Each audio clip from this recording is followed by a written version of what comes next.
रीमा, तुला आईस्क्रीम खायची होती ना? दर माझी आईस्क्रीम, पण माझ्यावर रागवू नकोस. मी नाही रागवले ग तुझ्यावर, आणि मी कधीच नाही रागवले. नक्की? हो. रीमा, तिकडे बघ. घेऊ तर नको. किती प्रेम आहे ना दोघींचं एकमेकींना. दोघी कायम एकमेकींसोबत अशाच राहतो. कधी कधी चोके दर तू हे का? नाही नको मला नेत्रा, तू हे खा, मी ते टाकून येतो. तर नको. मुलींनी बघितलं ना तर म्हणतील आईने स्वतःच आईस्क्रीम खाल्लं आणि आता बाबांचं आईस्क्रीम खाते. मी त्यांना सांगितलं, शेअरिंग इज केअर.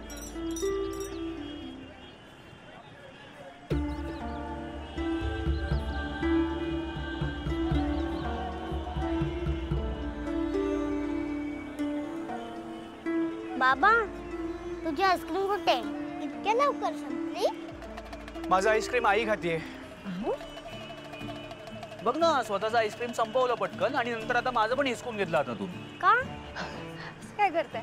तुम्हाला वाटतं आई असं कधी करेल? अगो हो, असंच केलं तिने आता. बाबा जाऊ दे, तू रडू नको. आमची आईस्क्रीम.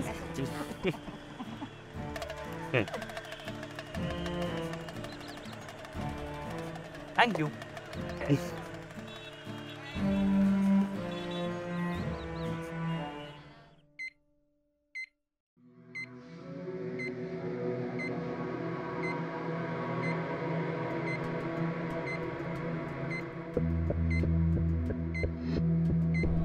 यांची बॉडी काहीच रिस्पॉन्ड करत नाहीये. यांच्या घरच्यांनी काय डिसिजन कळवलंय का? नाही अजून. मला कळत नाही काय एवढा उशीर करतायत ते. हो ना. हे बघ, काही करून आजच्या आज त्यांना इथे बोलवलं पाहिजे. हो. इतक्या वर्षांची प्रॅक्टिस आहे माझी. मी खात्रीने सांगतो, यांचं जगणं अशक्य आहे.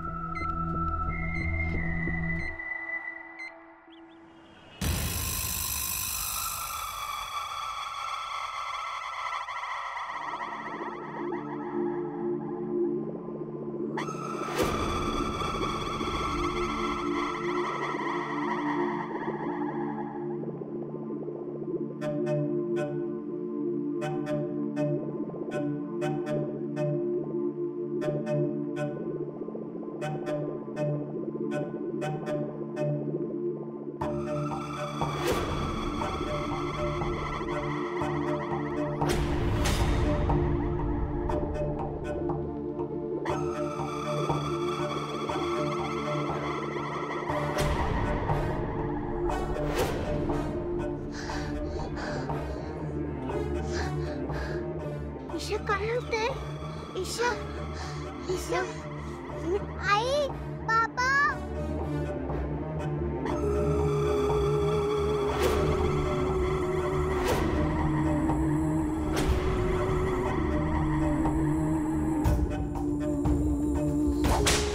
ईशा, ईशा, ईशा काय होतंय बाळा? काय होतंय? ईशा, ईशा, काय होतंय?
असं काय काय दिसलं तुला?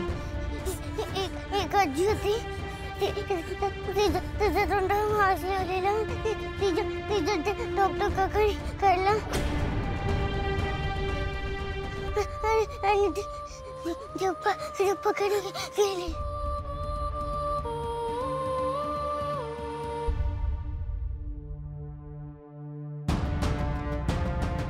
इथे दुखतंय. बाळा बाळा.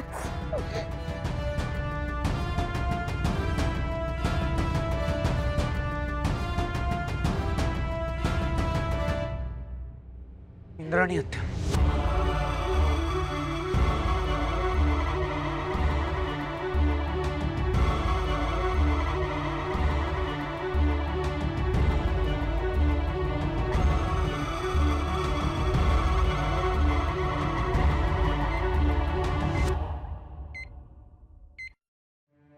मिस्टर राजाध्यक्ष, फ्रँकली स्पीकिंग हा प्रश्न पैशांचा नाहीये, हा एथिक्सचा प्रश्न आहे. पेशंट आता फक्त व्हेंटिलेटरमुळे जिवंत आहे. आपण सगळ्यांनीच खूप वाट पाहिली. डॉक्टर कळतंय मला, पण डोंट यू थिंक आपण आता डिसिजन घ्यायला हवा? 7 वर्ष झाली हवं, आता अजून किती वाट बघणार आहात? ह्या व्हेंटिलेटरमुळे कुठल्या तरी गरजू पेशंटला जीवनदान मिळू शकतं. डॉक्टर कोणत्या तोंडानं सांगू की यांचं व्हेंटिलेटर काढा? आता तुम्हीच म्हणालात ना, जर का यांचं व्हेंटिलेटर काढलं तर यात जिवंत नाही राहू शकत. हो, मला कळतंय तुमच्यासाठी हा डिसिजन घेणं सोपं नाहीये, पण यांचे आमच्यावरती खूप उपकार आहेत. आज माझ्या घरात सुख समाधान आहे, प्रसन्न वातावरण आहे, ते माझ्या 2 नातींमुळे. पण त्या 2 नातींना जीवदान इंद्राणीमुळे मिळाले. आजवर यांनी असे मोठे निर्णय घेतले, त्यामुळे आम्ही आज अनेक अडचणींवर मात करू शकलो. आणि आज तुम्हीच मला यांच्या जीवन मरणाचा निर्णय घ्यायला सांगताय. कठीण आहे माझ्याकरता. मिस्टर राजाध्यक्ष, मी तुम्हाला एवढंच सांगतोय की तुम्ही प्रॅक्टिकली विचार करा. हा, तुम्ही वेळ घ्या, पण योग्य तो डिसिजन घ्या, एवढीच मी तुम्हाला रिक्वेस्ट करतोय. Excuse me. अद्वैत बोल. बाबा बाबा ईशाला आता पुन्हा संकेत आला होता. काय? अरे अद्वैत, काय दिसलं संकेतात? ती म्हणत होती, तिला दिसलं की डॉक्टर एका बाईच्या चेहऱ्यावरचा मास्क काढतायत आणि त्यानंतर ती बाई. बाबा, हा संकेत इंद्राणी आत्यांबद्दलचाच असू शकतो. आम्ही हॉस्पिटलला पोहोचतो. तुम्ही पण लवकरात लवकर हॉस्पिटलला पोहोचा बाबा. अरे मी हॉस्पिटलमध्येच आहे. काय? आणि तू म्हणतोस त्याप्रमाणे इथं काही नाही आहे, सगळं व्यवस्थित आहे.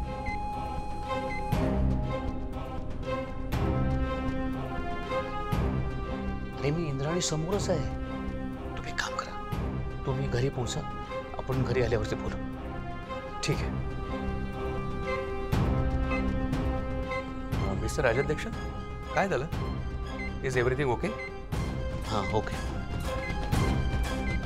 येतो मी. Just a minute. ही फाईल तुमच्याकडे असू दे.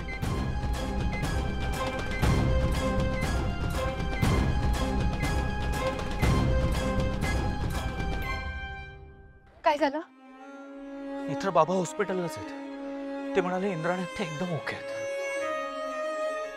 बाबा म्हणाले तुम्ही घरीच या, पण घरीच बोलूयात म्हणून.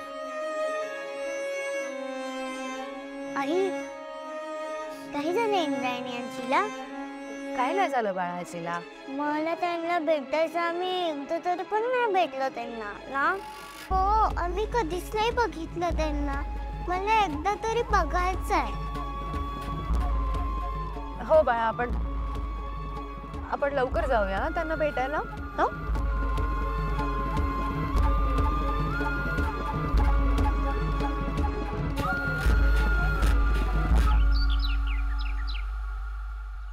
मिस्टर राजाध्यक्ष, मी तुम्हाला एवढंच सांगतोय की तुम्ही प्रॅक्टिकली विचार करा. डोंट यू थिंक आपण आता डिसिजन घ्यायला हवा? पेशंट आता फक्त व्हेंटिलेटरमुळे जिवंत आहे.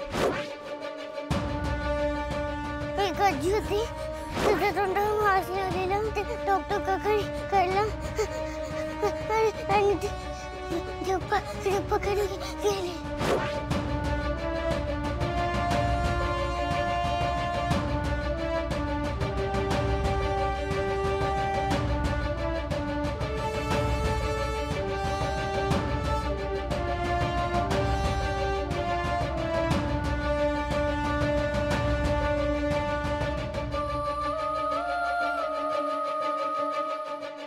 अरे सगळे शांत का बसलात?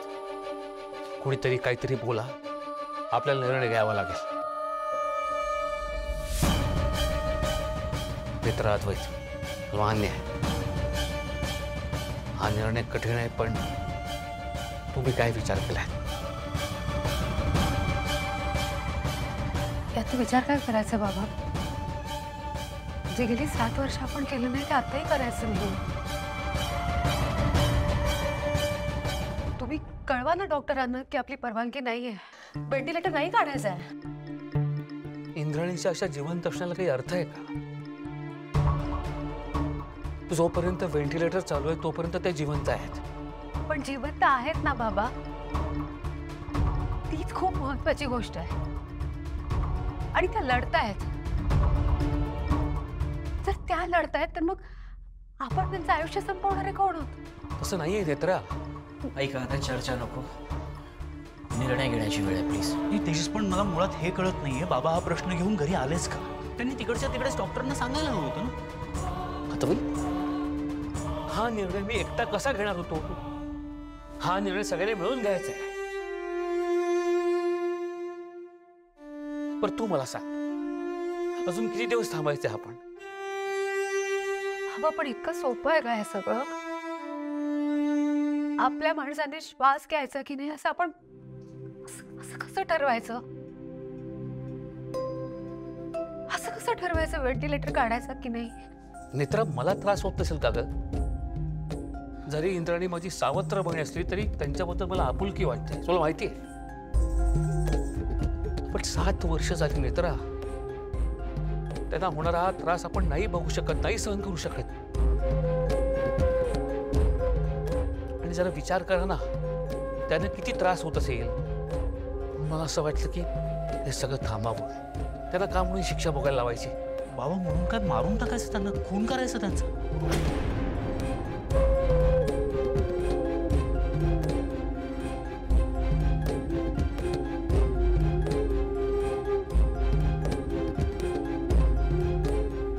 अरे अद्वैत, तू काय बोलतोयस? एक व्यक्ती गेली 7 वर्ष मृत्यूशी झुंज देते आणि आपण एक बटन बंद करून तिला मारून टाकायचं म्हणजे खूनच ना. अद्वैत, बाबा, मला व्यवस्थित कळतंय मी काय बोलतोय ते, तुम्ही प्लीज समजून घ्या.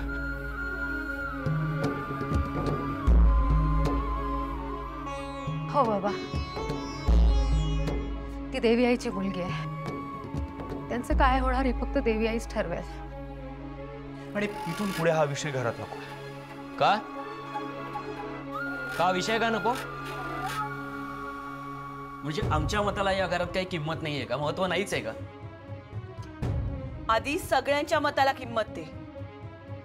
आणि आपण कुटुंब म्हणून बोलतोय ना.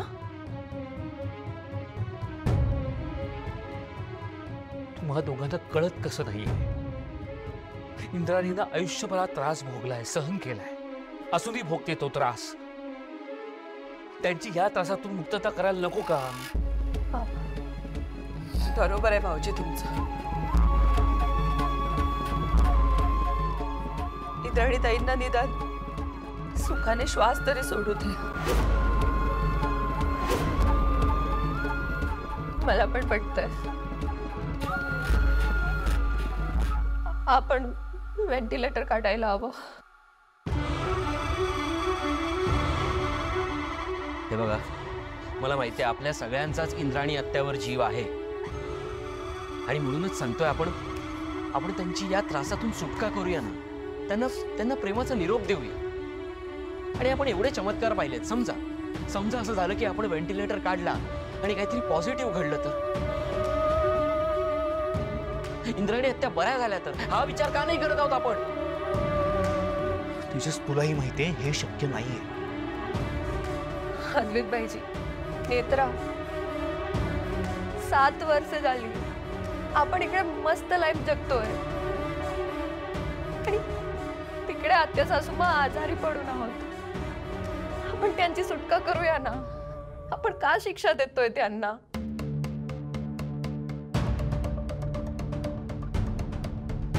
मला हे पटत नाहीये. नाही, मला माहिती आहे मी लहान आहे सगळ्यांपेक्षा, पण मला असं वाटतं की आपण इतकी वर्ष वाट बघितली आणखी थोडी वाट बघूया. व्हेंटिलेटर नको काढायला.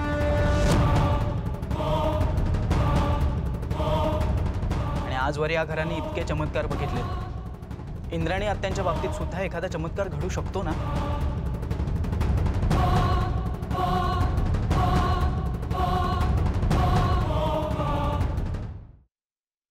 सही है. मुझे भी ऐसे लगता है कि आप जो डिसीजन ले रहे हैं म्हणजे असा निर्णय नको घ्यायला. वाट बघायला हवी. मैथिलीजी, तुम्ही मध्ये नाही बोललात ना तर बरं होईल. हा आमचा फॅमिलीचा इश्यू आहे, त्यामुळे प्लीज प्लीज तुम्ही नका बोलू.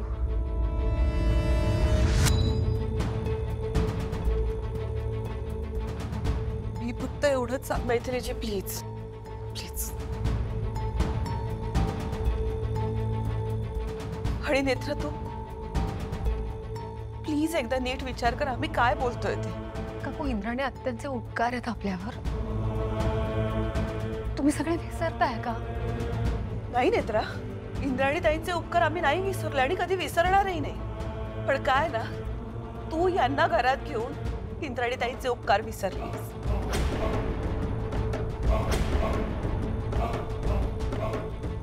तू यांना घरात ठेवून घेतलंस ना, तिथे तू कृतज्ञ झालीस. काय बोलतेस तू? बरोबर बोलते काकू. एवढी वर्ष आम्ही सहन केलं, पण आता ही बाई जर आपल्या फॅमिली इश्यू मध्ये बोलणार असेल ना तर आम्ही शांत नाही राहणार आणि आम्ही ऐकूनही नाही घेणार. नेत्रा, आता बस झालं. नेत्रा, आम्हाला काय म्हणायचं ना, एकदा विचार करा तुम्ही त्याचा. समजा तेजस म्हणतोय तसं झालं आणि खरंच तसंच व्हावं. देव खरं आणि त्यांचं व्हेंटिलेटर काढल्यानंतर चमत्कार घडलात आणि त्या बऱ्या होऊन घरी आल्यावर घरी त्यांना ह्या दिसल्या, त्या कशा रिॲक्ट होतील? म्हणजे त्यांना आता जो त्रास होतो ना त्याच्यापेक्षा जास्त त्रास होईल तेव्हा. ज्या बाईने त्यांची ही अवस्था केली तिलाच नेत्राने घरात ठेवून घेतले.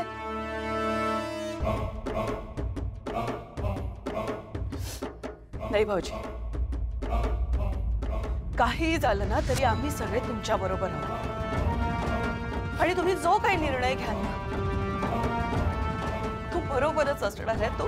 तो इंद्राणी ताईंच्या भल्यासाठीच असणार आहे. मला नाही पटत आहे. प्लीज समजून घ्या ना तुम्ही. का असं करताय तुम्ही? सगळा विचार करून झालाय. मग माझा सुद्धा निर्णय झालाय बाबा. मी व्हेंटिलेटर काढायला कधीच परवानगी देणार नाही. आपण देव नाही होत एखाद्याचा मृत्यू ठरवायला.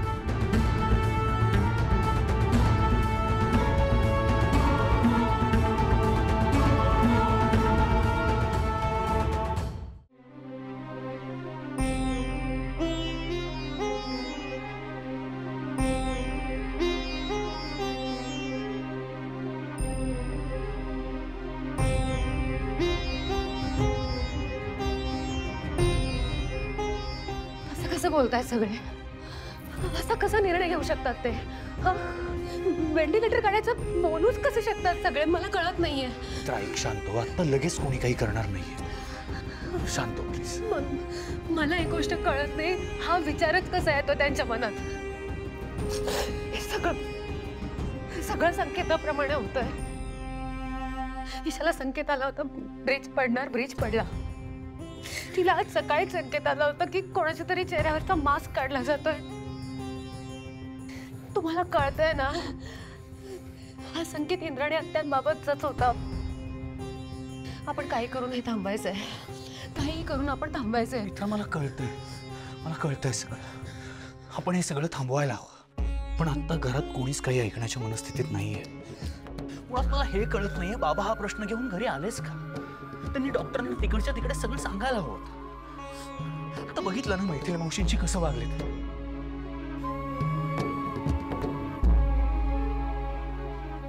मलाही कळत नाही. मैथिली मावशींची सगळे असं कसं बोलले? वर्षात पहिल्यांदाच मी त्यांच्याशी असं बोलताना पाहिलंय सगळ्यांना. इतकी वर्ष ते आपल्या सोबत राहत आहेत आणि त्यांनाच सांगत होते की घरगुती विषय तुम्ही बोलू नका.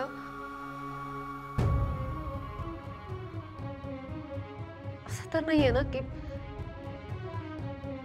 कोणीच मैथिली मावशीनं मनापासून स्वीकारलं नाहीये. सगळं आपल्याला दाखवायला म्हणून इतकी वर्ष